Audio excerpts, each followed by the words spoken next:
안녕하세요. 아틀란타 호프TV 임경철 목사입니다. 이사야 44장 1절에 보면 나의 택한 백성들아 이제 들으라 그런 말씀이 있고, 44장 21절에서는 야곱아 이스라엘아 이 일을 기억하라 그런 말씀이 있고, 이사야 44장 22절에 보면 너는 내게로 돌아오라 내가 너를 구속하였음이니라. 이사야 이 44장 한 장에 이렇게 귀한 말씀이 3번 있어서 제가 많이 은혜를 받았어요. 다시 말하면 1절에서는 이 하나님의 말씀을 들어라. 44장 21절에서는 야곱아 이스라엘아 지나간 일이지만 이런 것을 기억해라. 44장 22절에서는 너는 내게로 돌아와라. 내가 너희들을 구속하였지 않냐? 너희가 내 백성 아니냐? 내가 너희들을 사랑하지 아니하느냐? 오늘은 듣고 기억하고 돌아가자 그런 말씀을 드리려고 합니다. 이스라엘이 왕을 세워서 첫 번째는 사울 왕, 두 번째는 다윗 왕, 세 번째는 솔로몬 왕이었지요. 그리고서 이 나라가 두 개로 갈라졌지요. 그래서 북부는 이스라엘이 되고 남부는 유다가 됐지요. 북부는 10지파가 차지하였고 남부는 2지파가 차지하였지요. 각각 하나님을 섬기는 백성임에도 불구하고 죄를 지었어요. 하나님의 말씀을 떠나고 자꾸만 죄를 짓는 바람에 하나님이 두 나라를 예언하신 대로 멸망을 시키는 것을 허락하시지요. 그래서 북쪽 이스라엘은 주전 722년에 아수르에게 망하지요. 남쪽 유다는 주전 606년서부터 주전 597년까지 3번 4번의 포로로 바벨론에 붙들려 가지요. 성전 기명까지 뺏기고 참 비참하게 이 두 남북이 다 이렇게 망했습니다. 예언자들이 미리 다 알고 예언을 했어요. 너희가 돌이키지 아니하면 아수르에게 망하고 바벨론에게 망한다. 근데 그게 무슨 죄냐? 첫째는 우상을 섬겼습니다. 둘째는 안식일을 안 지켜요. 세 번째는 하나님이 주신 율법 10계명을 비롯하여 모세오경인데 우선 10계명을 안 지켜요. 그럼 하나님의 말씀을 다 잊어먹어요. 까먹어요. 이 세 가지 죄로 말미암아 이제 이스라엘은 아수르에 망하고 이제 유다는 이제 바벨론에 포로가 되지요. 바벨론의 포로가 된 유다가 70년 동안 바벨론에서 종살이를 합니다. 생각해 보세요. 70년 동안 남의 나라에 종살이를 한다는 게 그렇게 쉽겠어요? 이사야는 언제 사람이냐 하면 주전 750년대 사람이에요. 다시 말하면 이사야 선지자는 이 포로로 붙들려 가기 전 이스라엘이나 유다가 망하기 전에 너희들이 망한다. 그런데 너희들이 이런 죄를 져서 망하는 것이니 이제는 여호와의 말씀을 듣고 옛날 일을 기억하고 이제는 회개하고 돌아와라. 주께로 돌아와라. 이사야 31장 6절에 있는 말씀을 보면 이런 말씀이 있어요. 이스라엘 자손들아 너희는 심히 거역하던 자에게로 돌아오라. 너희들이 아버지 하나님의 속을 얼마나 쏘겠냐. 그 우상을 섬기지 말라고 하고 주의를 지키라고 하는데 너희들이 그 하나님의 말씀대로 살으라고 하는데 10계명 레위기 다 잊어먹고 이렇게 하면 되느냐. 돌아와 회개하고 주께서 허락하시는 때에 돌아오라고 이사야가 50년 전 70년 전에 예언을 하는 거예요. 물론 이제 바빌론에서 70년 생활을 하고 하나님의 예언의 말씀을 따라 고국으로 돌아옵니다.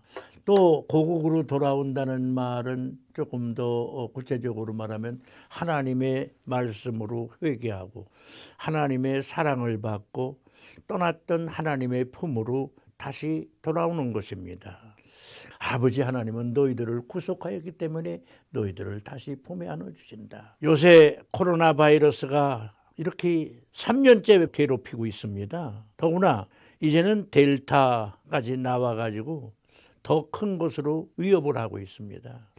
미국에서는 주사도 거의 다 맞고 이제는 좀 안정되는 것 같지만 우리 조국 한국은 요새도 더 심하다고 하고 또 이 델타 바이러스가 세계를 위협하고 있습니다.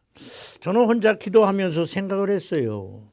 우리 신자들이, 우리 교회의 지도자들이, 저부터 목사인 내가 하나님께로 항복하고 돌아갈 때 이 험한 재앙이 멈춰지지 아니할까, 그런 생각을 한두 번 하는 게 아닙니다. 성경 말씀을 보면 신앙은 개인이더군요. 개인이 구원받고 개인이 참 회개하고 개인이 영접하고 개인이 사랑받고 은혜받고 그렇습니다. 단체적으로 우리가 모여서 회개도 해야지요. 그렇지만 우리 크리스찬이 먼저 각각 우리가 주님 앞에 돌아가는 것이 옳지 않은가, 이런 생각을 해봅니다. 누가복음 15장은 크리스찬이면 모르는 사람이 없지요. 큰아들은 성실하고 아버지 말 잘 듣고 일 잘하고, 작은 아들은 삥삥 놀다가 아버지 속만 새기더니 결국은 내 분깃을 달라고 해가지고 제 재산 다 챙겨가지고 가서 결국 그거 다 낭비했잖아요. 노름판에 가서 내버리고 술집에 가서 내버리고 이리 내버리고 저리 내버리고 다 내버리고, 나중에 누가 그렇게 잘 놀던 사람들도 밥도 한 숟갈 안 줘요. 그러니까 할 수 없이 저 교회에 돼지 치는 데 가가지고 돼지 돌보는 일을 하면서 돼지 우리에서 돼지하고 함께 자잖아요. 그러다가 이 탕자가 깨닫지요. 우리 아버지 집에는 먹을 것도 많은데 내가 가서 아들 노릇은 못하겠지만 이 못된 놈 그저 아버지한테 품꾼의 한 사람으로 써달라고 하는 게 밥이라도 묻어먹을 길이 아닌가 하고 손들고 돼지 우리 집에서 일어나지요. 그래 집으로 와요. 그런데 아버지는 어떻게 했어요? 고개 나루터에서 집 나간 탕자가 돌아올 때를 날마다 기다리고 있다가 저 거지 같은 게 하나 나타나거든요. 그러니까 저 틀림없이 내 아들이구나 알아보시죠. 하나님 다 알아보십니다. 그래서 쫓아가서 이 아버지가 그 흉측하고 더러운 거를 껴안고 입을 맞춰 집에 들어와서 모욕을 시키고 제일 좋은 옷을 입히고 그렇게 하고 살찐 송아지를 잡아서 동네 사람들을 모아가지고 잔치를 하지요. 내 아들이 돌아왔다. 건강한 몸으로 돌아왔다. 몸이 건강한 것만 봐도 얼마나 감사해. 그때 큰아들이 들에서 일하다가 돌아온 거예요. 이상하단 말이요. 막 풍악 소리가 나고. 그래서 삥삥 돌으니까 어떤 동네 사람이 들어가지 왜 그러냐. 저거 왜 저렇게 우리 집이 시끄러우냐. 그러니까 당신의 동생이 건강한 몸으로 돌아온 것만 해도 기뻐서 당신의 아버지가 살찐 송아지를 잡아서 잔치를 합니다. 예, 그렇습니다. 우리는 손들고 하나님께로 돌아가야 합니다. 우리 한국은 엄청나게 주님의 사랑도 받고 교회가 부흥하고 엄청나게 세계 선교를 하던 나라입니다. 이제 우리가 어딘가 좀 잘못한 것이 있는 거 아닌가요? 교회가 물량주의에 빠지고 교회가 명예주의, 영웅주의에 빠지고 너희가 서로 사랑하라고 그랬는데 그 사랑에서 우리가 멀어진 거 아니었던가요? 제가 이렇게 외국에서 이제 은퇴하고 사는 사람이 이런 말이 무슨 의미가 그렇게 있겠어요? 사실 생각하면 왕이나 대통령이나 적어도 강대국, 적어도 오늘 G7이니 G10이니 하는 나라의 강한 왕들도 주님 앞에 돌아가야 될 줄로 압니다. 그러나 그보다 먼저 우리 크리스찬들이 주님의 말씀을 들읍시다. 주님의 말씀을 듣지 않던 이스라엘이 포로로 붙들려 간 걸 기억하고 우리가 어떻게 하다가 일본한테 36년을 당하게 됐나?